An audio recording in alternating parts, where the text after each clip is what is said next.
So hello my dear students, my dear friends, कैसे हैं आप सभी लोग। उम्मीद करता हूं आप सभी लोग बहुत अच्छे से होंगे, आपकी पढ़ाई अच्छे से चल रही होगी, शानदार धांसू तरीके से आप लोगों की तैयारी चल रही होगी। तो सभी विद्यार्थियों का मैं हार्दिक स्वागत करता हूं। मैं आपका फ्रेंड, आपका कंपेनियन चित्रांश दादिच। तो गाइस, कल हम लोगों ने स्टोरी स्टाइल में बहुत अच्छी तरीके से समझने का प्रयास किया कि देखो, इंटरव्यू हमेशा भयानक, भयावह, डराने वाला, अपमानित करने वाला, प्रताड़ित करने वाला, पीड़ा देने वाला हो, ऐसा जरूरी नहीं है। सभ्य लोग सभ्यता वाले तरीके से भी इंटरव्यू लेते हैं, जहां पर इंटरव्यू में सामने वाले व्यक्ति को एक अपॉर्चुनिटी दी जाती है, एक अवसर दिया जाता है कि वो कुछ ना कुछ ऐसा अपने जीवन के बारे में बताए जिससे उस इंटरव्यू पढ़ने वाले को और उस इंटरव्यू देखने वाले को अपने जीवन में एक अच्छी दिशा मिले और साथ ही साथ नया कुछ सीखने को मिले। एक वयोवृद्ध व्यक्ति या एक ऐसे व्यक्ति जो अनुभवी है अपने जीवन में, उनसे कुछ नया जानने को, कुछ नया सीखने को मिले। तो ये जो इंटरव्यू है, ये इसी का एक उदाहरण है, जहां अम्बर्टो एको, जो एक बहुत ही बड़े स्कॉलर है, बहुत बड़े विद्वान है, वो इंटरव्यू दे रहे हैं मुकुंद पद्मनाभन को, जो कि द हिंदू न्यूज़पेपर के पत्रकार हैं। अब बात करते हैं पार्ट 2 जो हमारा द इंटरव्यू का है। और शुरुआती पहली लाइन, शानदार लाइन, धांसू लाइन क्या है?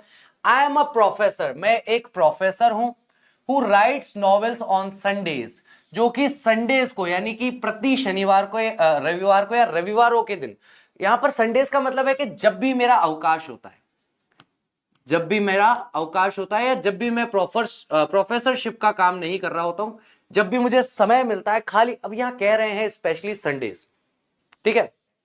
तो संडेज का मतलब कि जब भी उन्हें अवकाश का समय मिलता है, जब भी कोई छुट्टी पड़ती है, जब भी उनके पास खाली समय होता है, उस खाली समय के लिए, समय में वो क्या करते हैं? अवकाश के समय में वो नॉवेल्स लिखना पसंद करते हैं, उपन्यास लिखना पसंद करते हैं। क्या लिखना पसंद करते हैं? उपन्यास लिखना पसंद करते हैं। ये अम्बर्टो एको के वाक्य है, उनका वाक्य है, उनके द्वारा कहा गया। The following is an extract, आगे जो आ रहा है वह एक अंश है, फ्रॉम एन इंटरव्यू, एक इंटरव्यू जो लिया गया था, साक्षात्कार जो लिया गया था अम्बर्टो एको का। The interviewer is Mukund Padmanabhan, और यहां पर जो इंटरव्यूअर हैं यानी साक्षात्कार लेने वाले हैं, उनका नाम है मुकुंद पद्मनाभन, फ्रॉम द हिंदू, और वो कौन से समाचार पत्र से हैं? तो द हिंदू नाम के समाचार पत्र से हैं। Umberto echo a professor at the university of Bologna, और वे बोलोग्ना की यूनिवर्सिटी के अंदर एक प्रोफेसर है, और बोलोग्ना कहां पर है? इटली के अंदर है ये। Had already acquired a formidable reputation as a scholar, उन्हें पहले ही एक ऐसी, फॉर्मिडेबल का मतलब है जिसको हटाया नहीं जा सकता, जिसको परास्त नहीं किया जा सकता, या कोई ऐसी चीज जिसको आप उनसे छीन नहीं सकते, वो ऑलरेडी उस पोजीशन पर पहुंच चुके हैं। बहुत ही रेपुटेशन उन्हें मिली है, मान सम्मान प्रतिष्ठा मिली है एक स्कॉलर, एक विद्वान व्यक्ति के तौर पर, और उनकी विद्वत्ता को और उनकी इस रेपुटेशन को, उनके इस सम्मान को उनसे कोई छीन नहीं सकता है। For his ideas on semiotics, semiotics का मतलब होता है लक्षण शास्त्र, लक्षण शास्त्र का मतलब क्या होता है? The study of science, science का मतलब है चिन्हों का या संकेतों का अध्ययन करना। तो चिन्ह या संकेत का जो अध्ययन करना है वो लक्षण शास्त्र कहलाता है, और उसके बारे में उनके आइडियाज जो है उस पर बात की जा रही है। लिटरेरी इंटरप्रिटेशन और लिटरेचर, साहित्य से रिलेटेड उन्होंने जो इंटरप्रिटेशन की है, जो उन्होंने व्याख्या की है। एंड मिडिवल एस्थेटिक्स, और मध्ययुगीन जो एस्थेटिक्स है, जो सौंदर्य शास्त्र है कि उस समय कैसे लोग अपने आप को सजाते थे, इसके बारे में। Before he turned to writing fiction, इससे पहले कि उनका ध्यान जो है या वो किस और प्रवृत्त हुए? फिक्शन लिखने की तरफ। फिक्शन का मतलब होता है, उपन्यास तो होता ही है लेकिन कल्पनात्मक होता है। कल्पनात्मक उपन्यास मतलब एक कहानी जो जिसका वास्तविक कहानियों से लेना देना नहीं हो। एक बार एक राजा था, वो राजा वहां गया, उस राजा के साथ ये हुआ। काल्पनिक कहानियां, काल्पनिक उपन्यास में लिखते थे। लिटरेरी फिक्शन यानी कि साहित्य लिखते थे जो काल्पनिक होता था। एकेडमिक टेक्स्ट, और साथ ही साथ एकेडमिक्स के लिए जो 9th 10th 11th 12th college के स्टूडेंट्स के लिए टेक्स्ट बुक्स वगैरह लिखने का काम करते थे। एसेज लिखते थे, निबंधकार भी थे। चिल्ड्रंस बुक और बच्चों की किताबें भी लिखते थे। न्यूज़पेपर आर्टिकल्स, और न्यूज़पेपर में लेख भी लिखा करते थे। His written output is strikingly large and wide ranging, और उनका जो लिखा हुआ आउटपुट होता था, यानी कि लिख करके जिस चीज को समाप्त करते थे, जो चीज छापी जाती थी वो बहुत ही आश्चर्यजनक तरीके से बड़ा हो जाता था और वाइड रेंजिंग, व्यापक होता था, यानी कि ज्यादातर लोगों तक पहुंचता था। इन 1980 1980 में ही acquired the equivalent of intellectual superstardom, और 1980 का दशक आते आते उन्होंने इंटेलेक्चुअल सुपरस्टारडम जो होता है, यानी कि जो बुद्धिमान व्यक्तियों की जो स्टारडम होती है, यानी कि आप कह सकते हो कि नायकत्व, तो क्या कहोगे, फेमस होना होता है दुनिया में, एक नायक के रूप में फेमस होना होता है, वैसा वो फेमस हो चुके थे विथ द पब्लिकेशन ऑफ, जैसे ही छपाई का काम हुआ था the name of the rose नाम के नॉवेल का, which sold more than 10 millions copies, जिसकी 10 लाख से ज्यादा कॉपीज बिकी थी। सॉरी, गलत है, 1 मिलियन में हो जाते हैं 10 लाख, तो 1 करोड़, 1 करोड़ से ज्यादा कॉपीज इनकी इस किताब की बिकी थी। बोलो हाँ कि ना। यहां तक का क्लियर है? अम्बर्टो एको की पर्सनैलिटी क्लियर हुई? मतलब क्या बोलूं, मेरे मुंह से एक शब्द निकलने वाला था, बच गया लेकिन अभी कल ही कुछ बोल दिया था वो मैथ्स के उसको लेकर के, जो उसकी तो रील बन गई है अभी ऑलरेडी। अभी कुछ बोल दूंगा फिर कल रील आ जाएगी, तो नहीं, कुछ नहीं बोलूंगा गलत। तो यहां पर आप ये कह सकते हैं कि बहुत ही उच्चतम स्तर के, बहुत ही ऊंचे दर्जे के विद्वान व्यक्ति हैं ये, और इनकी विद्वत्ता ऐसी है कि केवल एक क्षेत्र में नहीं है कि भाई जैसे बहुत बड़े गणितज्ञ हो गए या बहुत बड़े कोई भौतिक शास्त्र के वैज्ञानिक हो गए, ऐसा नहीं है। कई क्षेत्रों में इन्होंने काम किया, लेकिन प्रसिद्धि, सर्वाधिक प्रसिद्धि इन्हें जो मिली वो किससे मिली? वो नेम ऑफ द रोज नाम के नॉवेल से मिली।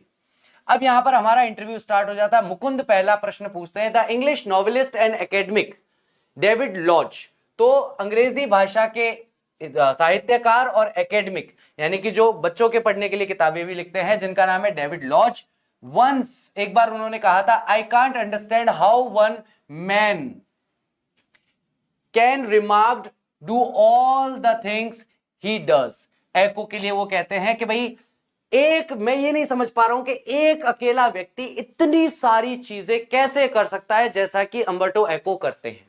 अम्बर्टो एको कहते हैं, maybe I give the impression of doing many things, हो सकता है कि शायद मैं एक ऐसा प्रभाव बना रहा हूं, हालांकि मेरा इरादा नहीं है, मैं करना नहीं चाहता, लेकिन मेरे काम करने के तरीके से लोगों को ऐसा लग रहा है कि मैं बहुत सारी चीजें कर रहा हूं, doing many things, but in the end, लेकिन अगर अंत में जाकर के आप देखेंगे, आई एम कन्विंस्ड, मैं इस बात से आश्वस्त हूं, I am always doing the same thing, मैं हमेशा एक ही काम करता, मैं हमेशा एक ही काम कर।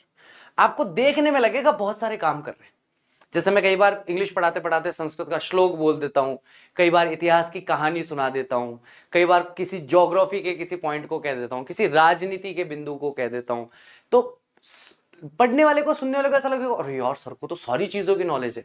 नहीं है नहीं है, लेकिन जो चैप्टर मैं पढ़ा रहा हूं, उस चैप्टर से संबंधित अलग अलग जगह पर जो जानकारियां हैं, वो जानकारी इकट्ठा करना तो मेरा काम है, वो जानकारी इकट्ठा करना तो मेरा काम है ना, कि चैप्टर से रिलेटेड जो जो जानकारी है। अब first lesson, the last lesson हम लोगों ने पढ़ा, अब द लास्ट लेसन, मेरे को कोई शौक नहीं था इतिहास पढ़ने का, लेकिन द लास्ट लेसन में फ्रेंड्स के साथ और एमएमएल के साथ ऐसी क्या स्थिति हुई, उसके लिए मुझे जाके इतिहास पढ़ना पड़ा कि यार कौन सा युद्ध हो रहा था, कौन से युद्ध के दौरान कौन से 2 जिले चले गए, युद्ध का कारण क्या था, मुझे सारी चीजें जाके वहां भेटियां मारनी पड़ी। मेरी कोई इच्छा थी साइंस हिस्ट्री पढ़ने की? कोई नहीं, बिल्कुल नहीं थी, लेकिन मैं एक ही काम कर रहा हूं, मैं केवल इंग्लिश पढ़ा रहा हूं, लेकिन उसके लिए मुझे जिन चीजों की जरूरत है उसका तो मुझे इस्तेमाल करना पड़ेगा। तो कहते हैं कि मैं हमेशा एक ही चीज कर रहा हूं। मुकुंद कहते हैं विच इज, आप कौन सी चीज कर रहे हैं? अम्बर्टो एको कहता है आह मतलब आह, ऐसे। Now that is more difficult to explain. अब देखो, पहले जो तुमने प्रश्न पूछा था उसका जवाब देना तो मुश्किल था, और ये जो सवाल है इसको एक्सप्लेन करना तो और ज्यादा मुश्किल है कि मैं परस्यू क्या कर रहा हूं।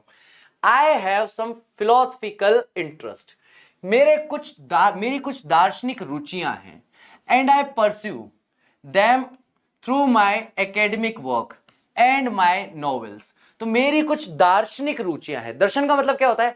दर्शन का मतलब होता है, दर्शन एक शास्त्र होता है पूरा, जिसके अंदर अलग अलग अलग अलग लोगों ने अलग अलग विचारधारा से जीवन जीना बताया है। अलग अलग लोगों की अलग अलग विचारधारा रही है। कोई कहता है आदर्शवाद बहुत अच्छा है, एक आदर्श जीवन जीना चाहिए।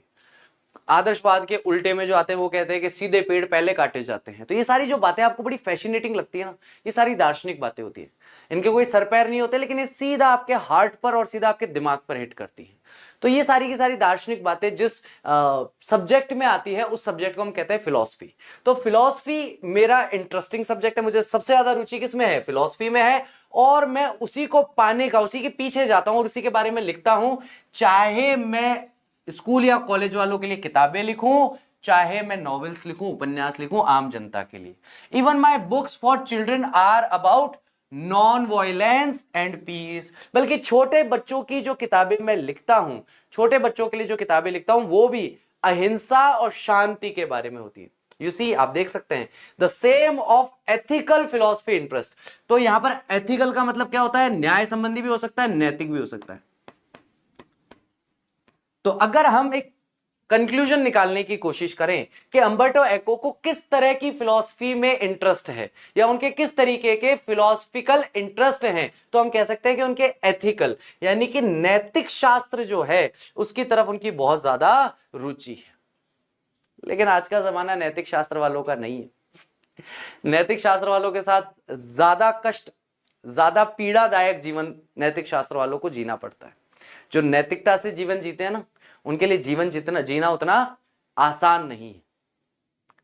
प्रारंभिक तौर पर, ये मेरी आधी बात हुई थी, प्रारंभिक तौर पर समय समय पर, कदम कदम पर उन्हें चुनौतियों का सामना करना पड़ता है, समस्याओं का सामना करना पड़ता है। लेकिन अंत में याद रखना, जीतता वही व्यक्ति है जो नैतिकता से अपना जीवन जीता है। और जो अनैतिक कार्यों से अपने आप को प्रसिद्ध करने का प्रयास करता है या कुछ धन प्राप्त करने का प्रयास करता है, अंत में वो अपने आप को हारा हुआ पाता है। क्योंकि अनैतिकवादी इंसान के साथ अनैतिकता ही होती है, अंत में जाके होगी। हो सकता है शुरुआती समय में उसे बड़ी सफलता मिले, लेकिन बाद में उसे कहीं ना कहीं समस्या का सामना करना ही पड़ेगा।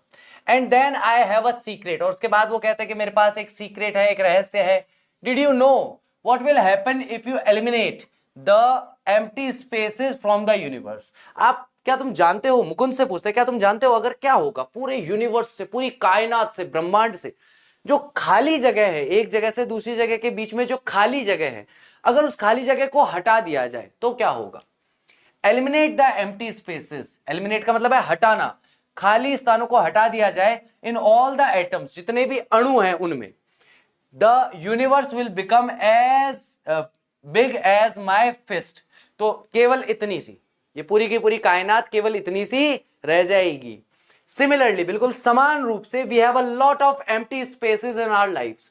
हमारे जीवन में हमारे पास बहुत सारा खाली स्थान होता है, रिक्त स्थान होता है। उस रिक्त, अब एक बच्चे का मेरे को लास्ट ईयर का कॉल याद है। बोले सर मैं कुछ कर ही नहीं पा रहा हूं। क्यों नहीं कर पा रहे हो भाई? सर 1.5 घंटा स्कूल जाने में लगता है।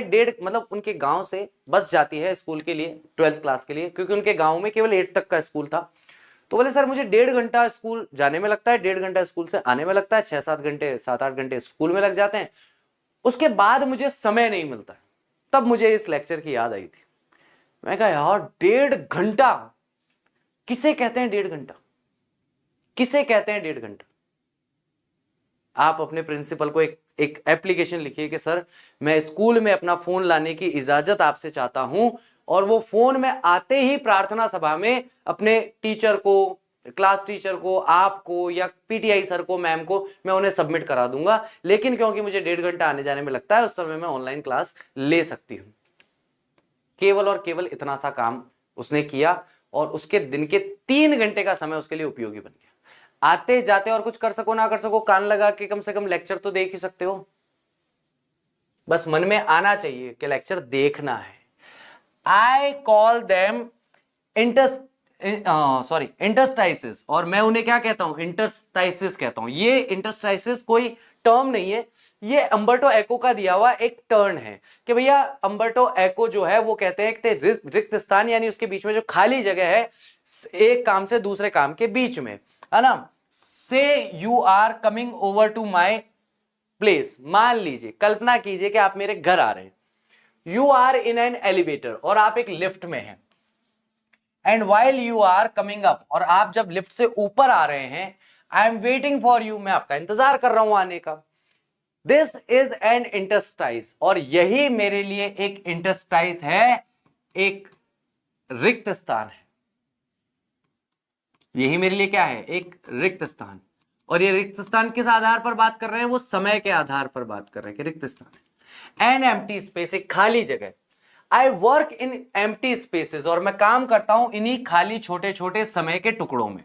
While waiting for your elevator to come up for the first to the third floor, और जब मैं आपका इंतजार कर रहा हूं, जिस दौरान मैं आपका इंतजार कर रहा हूं कि आपका एलिवेटर, आपकी लिफ्ट जो है पहले फ्लोर से तीसरे फ्लोर पर आएगी, I have already written an article, तब तक मैं एक आर्टिकल, एक लेख लिख चुका हूंगा, एक लेख लिख के खत्म कर लूं। लाफ्स, और ये कहते हुए वह हंसते हैं, यानी ये बात हंस के कह रहे हैं, मुस्कुरा के कह रहे हैं, बड़े सीरियस होकर नहीं कह रहे। वो कह रहे बोले जब तक तुम वहां से यहाँ आओगे तब तक तो मेरा ही काम हो जाएगा, है ना। तो यही इंटरस्टाइसिस जो है, यही जो रिक्त स्थान है हमारे जीवन में, एक कार्य से दूसरे कार्य के बीच, हमें इनकी उपयोगिता पता होनी चाहिए।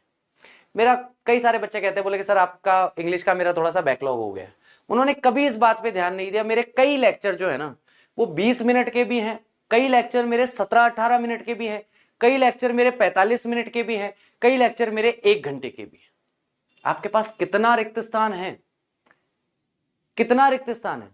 आपके पास 15 मिनट का रिक्त स्थान है, तो आप एक लेक्चर तो देख ही सकते हो, एक लेक्चर को तो आप गो थ्रू ही कर सकते हो। वही बात यहां पर कही गई है। मुकुंद कहते हैं not everyone can do that, of course, हर व्यक्ति ये चीज नहीं कर सकता, ऐसा निसंदेह है कि निसंदेह हर व्यक्ति ये चीज नहीं कर सकता। योर नॉन फिक्शनल, और आपका जो उपन्यासेतर साहित्य है, यानी कि उपन्यास जो आपने लिखा है जो कि नॉन फिक्शनल है, यानी कि वास्तविकता से जुड़ा हुआ है, ऐसी जो आपका लेख है, your scholarly work has a certain playful and personal quality about it, और आपका जो स्कॉलरली मतलब विद्वत्तापूर्ण तरीके से आप जो कार्य को लिखते हैं, वो कार्य में एक सर्टेन विनोदशील, प्लेफुल मतलब मजा आता है उसे पढ़ने में, और एक पर्सनल क्वालिटी यानी कि आपकी खुद की जो निजी गुण हैं वो आपके लेख में दिखाई देते हैं। It is a marked departure from a regular academic style, और ये जो है ये स्पष्ट तौर पर दिखाई देता है कि एक रेगुलर व्यक्ति जब एकेडमिक स्टाइल में लिखता है, जब स्कूल के कॉलेज के बच्चों के लिए किताबें लिखता है, उसकी स्टाइल थोड़ी सी अलग होती है, थोड़ा सा गंभीर लिखता है, थोड़ा सा वर्ड्स को हैवी वर्ड्स डालना चाहेगा, थोड़ा सा बात को बहुत गंभीर टोन में कहेगा, तो उनकी स्टाइल ऐसी है। लेकिन आपकी तो बड़ी मतलब बहुत मस्त लगती है। आप जो स्कूल कॉलेज के बच्चों के लिए किताबें लिखते हैं वो भी बहुत अच्छी लगती है। विच इज इनवेरिएबली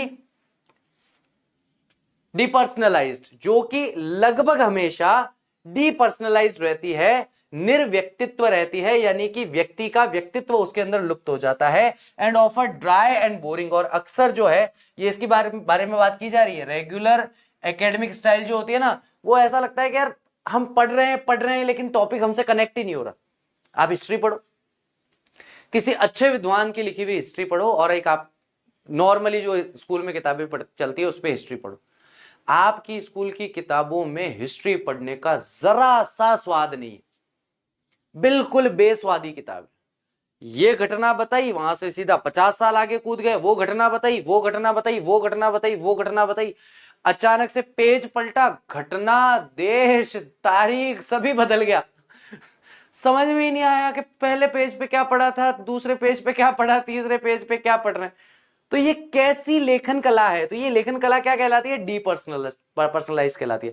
आप कभी भी उसके साथ जुड़ाव महसूस नहीं करेंगे। एकेडमिक का मतलब होता है एकेडमी से संबंधित, जहां पर स्कूल या कॉलेज में जो किताबें चलती है उसको एकेडमिक वर्क कहते हैं, ठीक है। डीपर्सनलाइज्ड होती हैं, अक्सर ड्राई, शुष्क होती है, बोरिंग होती है। Have you concisely adopted an informal approach, क्या आपने जानबूझ करके एक अनौपचारिक पहुंच या आप कह सकते हो, इसके लिए वैसे हिंदी में एक शब्द आता है उपागम। क्या आपने जानबूझ करके एक अनौपचारिक उपागम को स्वीकार किया है, और it is something that just come naturally to you, या ये कुछ ऐसा है कि आपके अंदर नेचुरली स्वाभाविक तौर पर ये आ जाता है। अब यहां पर देखो उसने क्या बढ़िया प्रश्न किए। हाँ, मुकुंद पद्मनाभम कह रहे हैं कि भाई बाकी लोग जो स्कूल के बच्चों के लिए किताबें लिखते हैं, कॉलेज के बच्चों के लिए किताबें लिखते हैं, बड़ी शुष्क रहती है, बड़ी डीपर्सनलाइज रहती है, बड़ी ड्राई रहती है, बड़ी बोरिंग रहती है, लेकिन आपकी किताबें ऐसी नहीं रहती। और आपकी किताबें बड़ी विनोदपूर्ण रहती है, हंसी मजाकिया लैंग्वेज में रहती है, व्यक्ति को पढ़ने में मजा भी आता है, एक पर्सनलाइजेशन यानी कि निजी तौर पर एक जुड़ाव भी वो महसूस करता है। क्या आप ऐसा जानबूझकर करते हैं या ये चीज स्वाभाविकता से आपके साथ आती है? तो अब इसमें अम्बर्टो एको कहते हैं, when I was presented my first doctoral dissertation, जब मैंने पहली बार प्रेजेंट किया था अपना शोध पत्र, शोध प्रबंध, जब अपन पीएचडी करते हैं ना तो शोध करनी पड़ती है, रिसर्च करनी पड़ती है, तो रिसर्च पेपर सबमिट कराने पड़ते हैं इन इटली में। One of the professor said, तो हमारे जो प्रोफेसर थे उनमें से एक ने कहा, scholars learn a lot of certain subject, scholars विद्वान लोग जो है बहुत ज्यादा पढ़ते हैं किसी भी एक निश्चित विषय को, then they make a lot of false hypothesis, उसके बाद वे बहुत सारी झूठी कल्पनाएं करते हैं, देन दे करेक्ट देम, और फिर वे उन्हें ठीक करते हैं, and at the and they put the conclusion, और अंत में वह निष्कर्ष निकाल के लिख देते हैं। ये तो हुआ भैया एक बेसिक व्यक्ति कैसे स्कॉलर बनता है। आप लोगों को मैं मैथ्स का नाम नहीं लूंगा आज नहीं लूंगा मैथ्स का नाम, आप लोगों को मनोविज्ञान पढ़ना है। मनोविज्ञान में मनोविज्ञान आप पढ़ते गए डीप चले गए मनोविज्ञान में, जितना गहराई तक पढ़ सकते हो पढ़ लिया आपने मनोविज्ञान। अब आपको क्या करना है कि अब आपने जो पढ़ा है उससे इतर या उससे विमुख, जो उसके अपोजिट होगी, उन चीजों की दिमाग में कल्पना करोगे कि अगर ऐसा ना हो तो क्या हो। जैसे मैं कई बार कल्पना करता हूं कि टीनेजर्स जो हैं उन्हें बदमाशी नहीं करनी चाहिए, शैतानी नहीं करनी चाहिए, ओपोजिट जेंडर अट्रैक्शन नहीं होना चाहिए, और उन्हें सबकी बात माननी चाहिए, जैसा कहे वैसा करना चाहिए, और सभी को साइंस लेनी चाहिए, और सभी को बहुत ही विद्वान होना चाहिए पीसीएम पीसीबी के अंदर।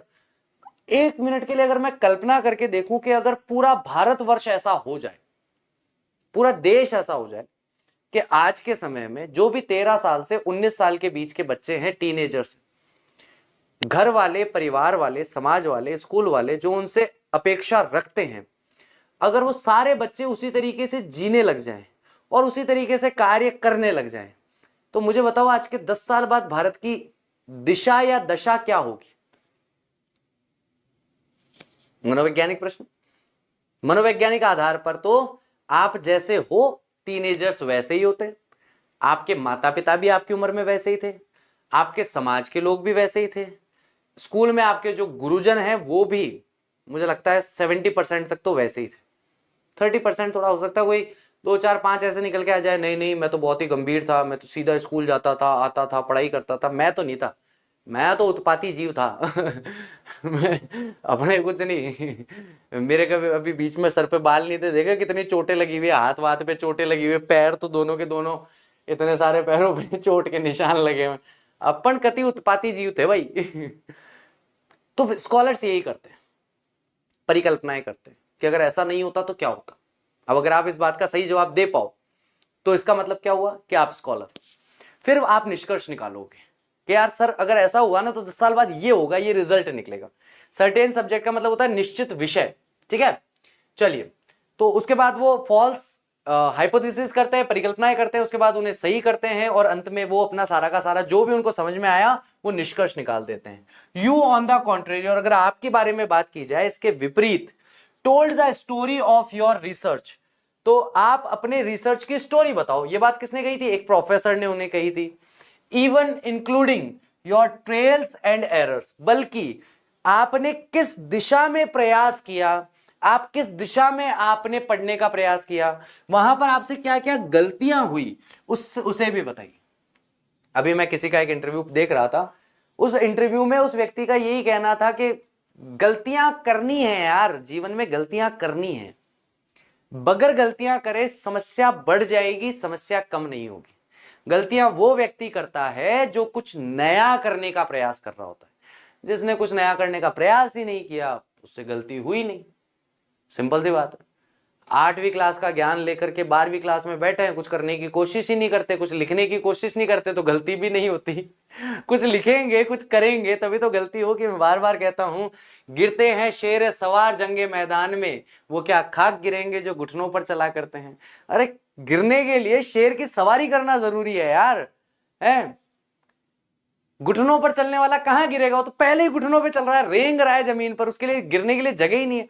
गिरेगा तो वो व्यक्ति ना।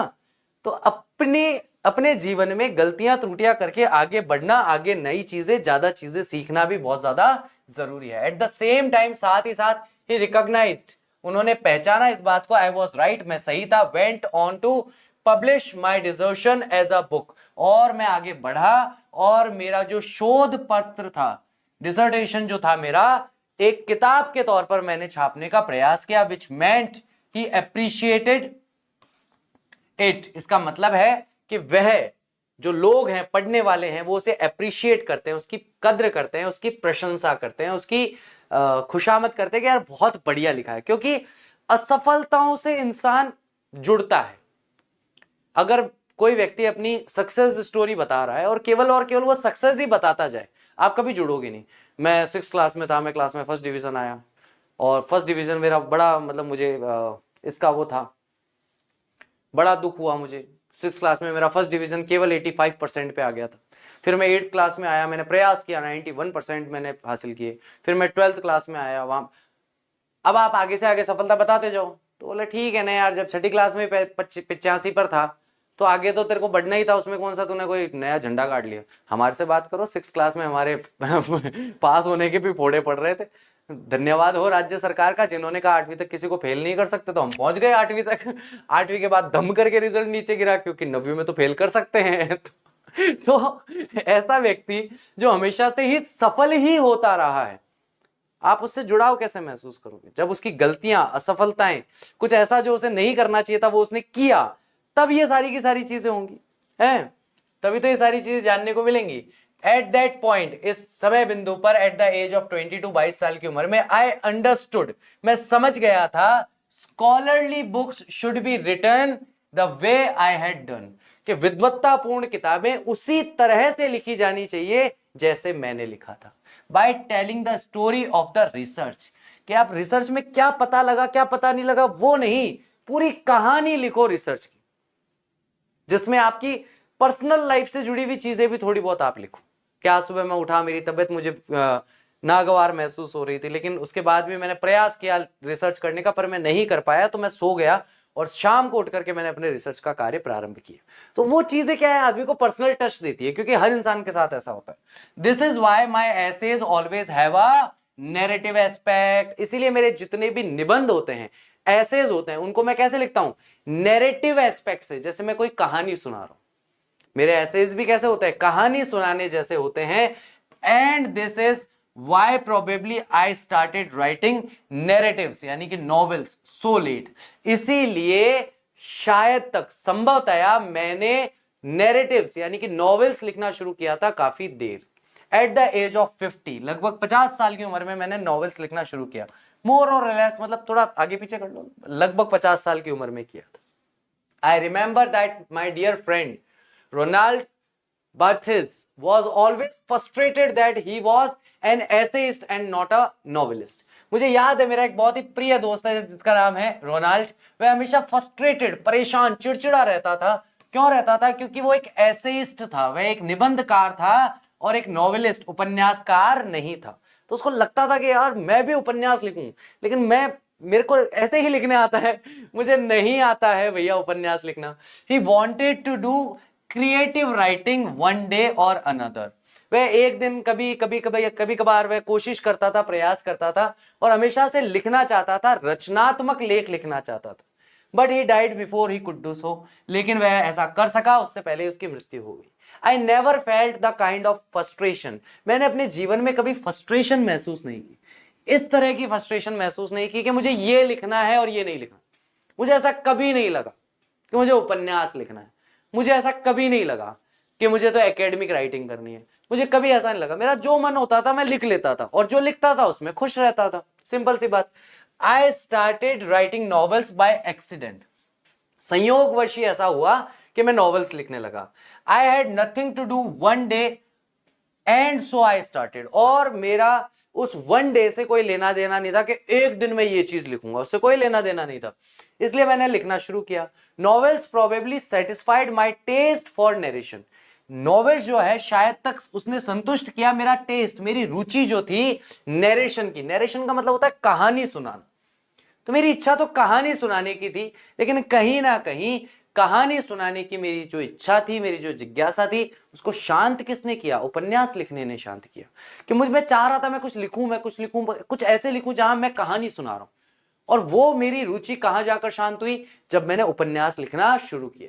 मुकुंद कहते हैं टॉकिंग अबाउट नॉवेल्स, चलिए हम लोग नॉवेल्स के बारे में बात कर रहे हैं। From being a famous academic, एक बहुत ही प्रसिद्ध शिक्षा से संबंधित, विशेष रूप से स्कूल और विश्वविद्यालय की शिक्षा से शिक्षा शास्त्री या शैक्षिक विद्वान आप हैं। You went on to becoming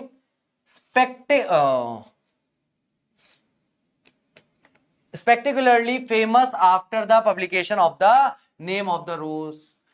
आप एक शिक्षा शास्त्री हैं, शैक्षिक विद्वान हैं, उसके बाद भी शानदार तरीके से आप प्रसिद्ध हुए, विशेष रूप से आप प्रसिद्ध हुए जब छपाई हुई, पब्लिकेशन हुआ, जब आपकी कौन सी किताब छपी? द नेम ऑफ द रोज। जब नेम ऑफ द रोज छपा तब आप ज्यादा प्रसिद्ध हुए।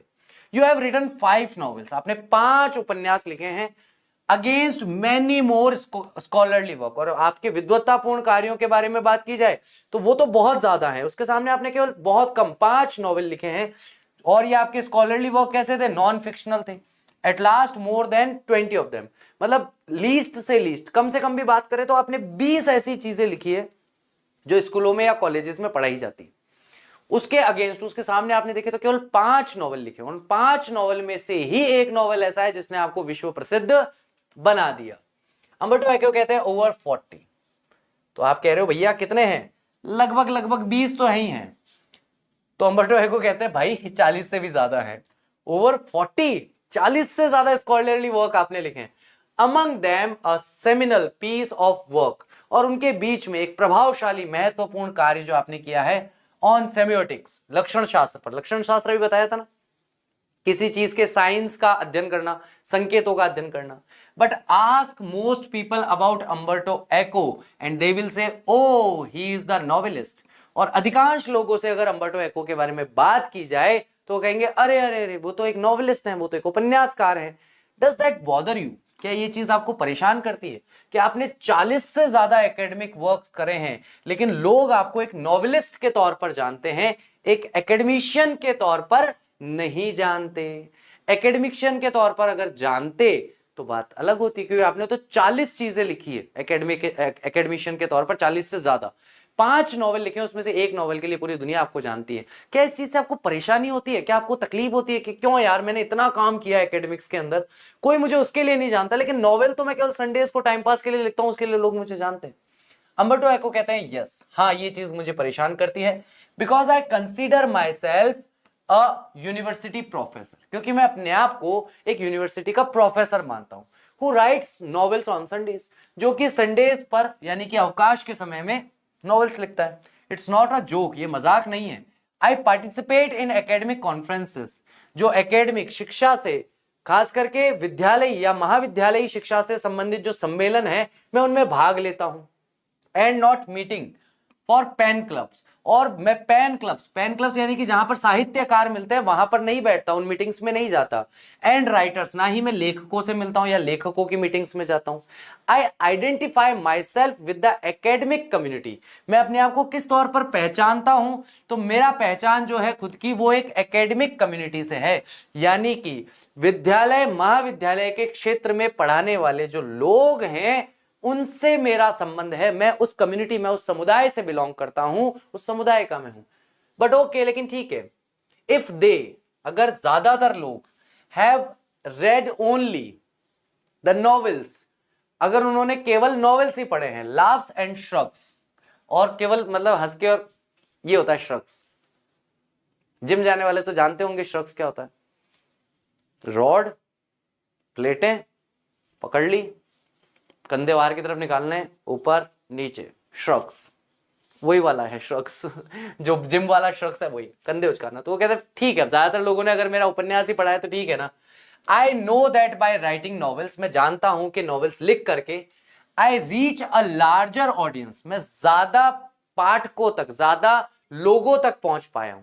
आई cannot expect to have 1 million readers with stuff on semiotics. मैं कभी भी ये अनुमान नहीं लगा सकता या कभी भी आशा नहीं कर सकता, मैं कभी भी इस बात की आशा नहीं कर सकता कि 1 मिलियन यानी कि 10 लाख लोग भी, 10 लाख लोग भी ऐसे मेरे रीडर हों जो कि ऐसा सामान पढ़ें जो कि सिमियोटिक्स पर लिखा गया है। यानी अगर मैं सिमियोटिक्स पर कुछ लिखता हूं, अगर मैं लक्षण शास्त्र पर कुछ लिखता हूं, तो मैं मानता हूं कि 10 लाख लोग भी उसे नहीं पढ़ेंगे। क्यों नहीं पढ़ेंगे? क्योंकि रुचि नहीं है यार। आप, मैं, अपन भी नहीं पढ़ना चाहेंगे। कोई कहे कि ये सिमियोटिक्स की बड़ी शानदार किताब है, वाला हटा ना रे, अपने क्या काम की है, अपना सिमियोटिक्स का कोई लेना देना नहीं। कोई कहे यार बड़ी शानदार एक व्यक्ति की कहानी है, उपन्यास है, एक व्यक्ति कैसे अपने जीवन में संघर्ष करता है, कैसे सफलता को प्राप्त करता है, ये पढ़ो, तो बोला हाँ यार ये दे दे। तो एक रीडिंग करने वाला व्यक्ति वो तो रीड कर लेगा, सिमियोटिक्स क्यों पढ़ेगा? मुकुंद आप पूछते हैं which brings me to my next question, और आपकी यही बात मुझे अपने अगले प्रश्न पर लाती है। The name of the Rose is a very serious novel.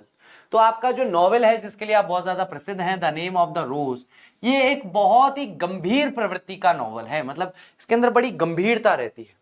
It's a detective at one level but it also delves into metaphysics.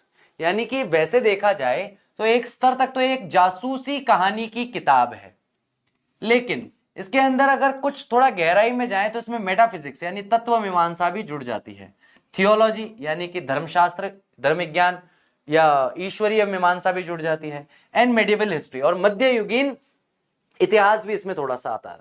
Yet it enjoyed a huge mass audience. फिर भी बहुत विशाल, बहुत बड़ी मात्रा में मास ऑडियंस ने, यहाँ पर बहुत बड़ी या विशाल मात्रा में लोगों ने इसे एंजॉय किया है।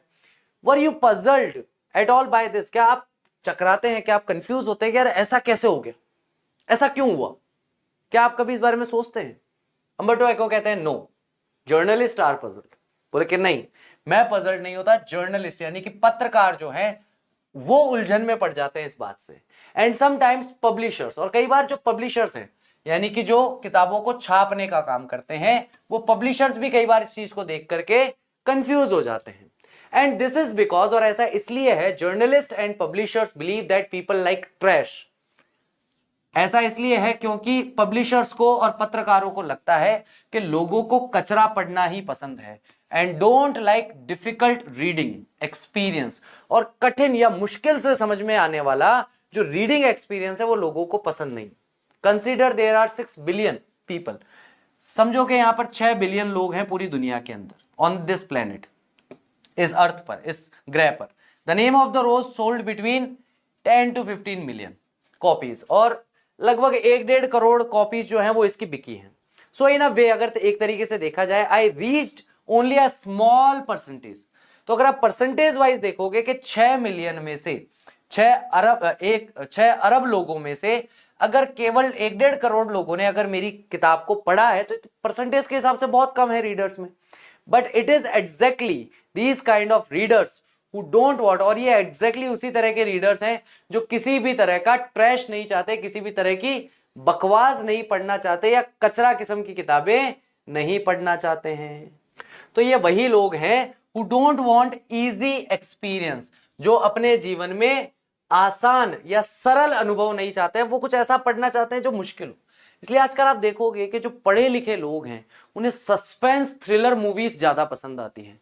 बॉलीवुड मसाला मूवीज उन्हें ज्यादा पसंद नहीं आती, क्योंकि उनको मसाला नहीं चाहिए। उन्हें चाहिए कि मूवी कुछ ऐसी हो जो उनकी लाइफ में एक वैल्यू ऐड करे, केवल हंसाने की बजाय या केवल फैमिली ड्रामा दिखाने की बजाय कुछ तो वैल्यू उनके जीवन में ऐड होनी चाहिए। तो ऐसी मूवीज आजकल ज्यादातर लोग पसंद कर रहे हैं। और at least don't always want this, और कम से कम वे हमेशा तो ऐसा नहीं चाहते। कभी कभी मूड फ्रेश करने के लिए देख ली, लेकिन हमेशा ही वैसी नॉवेल्स पढ़े ऐसा नहीं चाहते। आई माई सेल्फ, मैं खुद after at 9 PM after dinner, अपना साय का भोजन, रात्रि का भोजन 9 बजे बाद करने के बाद वॉच टेलीविजन। टेलीविजन का मतलब है कि मैं टीवी देखता हूं and want to see either Miami Vice, या तो मैं मियामी वाइस देखना पसंद करता हूं, या फिर इमरजेंसी रूम देखना पसंद करता हूं। ये दो मतलब बड़े गंभीर किस्म के वो हैं सीरियल्स है। आई एंजॉय इट, और मैं इसे एंजॉय करता हूं। आई नीड इट, मुझे इसकी आवश्यकता है, बट नॉट ऑल डे, लेकिन पूरे दिन भर नहीं। मुकुंद कहते हैं, could the huge success of the novel have anything to do with the fact that it dealt with a period of medieval history that, और यहां पर कहते हैं कि क्या ऐसा हो सकता है कि ये जो इतनी अपार सफलता मिली है आपके नॉवेल को, उसका कुछ लेना देना है इस सत्य से कि इसमें आपने जो बात की है, इसमें जो नॉवेल है वो क्या कर रहा है, वो नॉवेल मिडिवल हिस्ट्री यानी कि मध्यकालीन इतिहास के बारे में बात कर रहे हैं। अम्बर्टो एको बड़ा प्यारा जवाब देते हैं, दैट्स पॉसिबल, ये संभव है। But let me tell you another story, मैं आपको एक और कहानी बताता हूं, मतलब स्टोरी का मतलब पूरी कहानी नहीं है, एक और बात बताता हूं। चलो मैं तुम्हें एक बात बताता हूं उस तरीके से, ठीक है। Because I often tell stories like a Chinese wise man, क्योंकि मैं अक्सर कहानियां सुनाता हूं बिल्कुल वैसे जैसे एक चाइना का कोई बुद्धिमान व्यक्ति सुनाता है। My American publisher said while she loved my book, तो मेरी अमेरिका की एक पब्लिशर है जिसे मेरी किताब बहुत पसंद आई थी, उसने मुझे कहा था she did not expect to sell more than 3000 copies, तो उसने कहा था मुझे लगता है कि हम 3000 कॉपीज से ज्यादा नहीं बेच पाएंगे इन अ कंट्री, एक ऐसे देश में where nobody has seen a cathedral, जिसने कभी भी कैथेड्रल एक धर्मपीठ नहीं देखी है, या स्टडीज लैटिन, या जो जहां कोई लैटिन भाषा का अध्ययन नहीं करता। So I was given an advance for 3000 copies, तो मुझे 3000 कॉपी के लिए एक एडवांस यानी कि पूर्व में भुगतान किया गया कि ये पैसे लो आप, ये किताब हमें दे दो, 3000 कॉपी से ज्यादा इसकी नहीं बिकेगी, बाकी और बिकेगी देख लेंगे।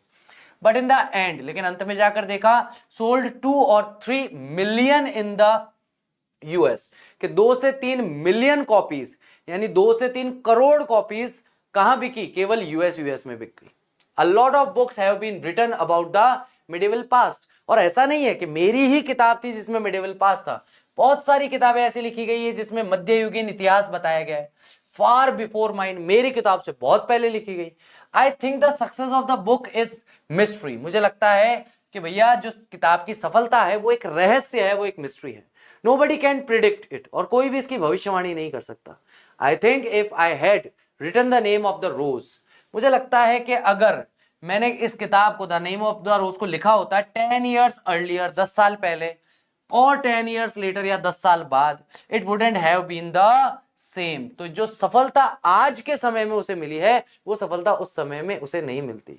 Why it worked at that time is a mystery, और ऐसा क्यों हुआ कि उसने उसी समय पर सही तरीके से काम किया, ये एक मिस्ट्री है, ये एक रहस्य है। मिलते हैं मंडे को।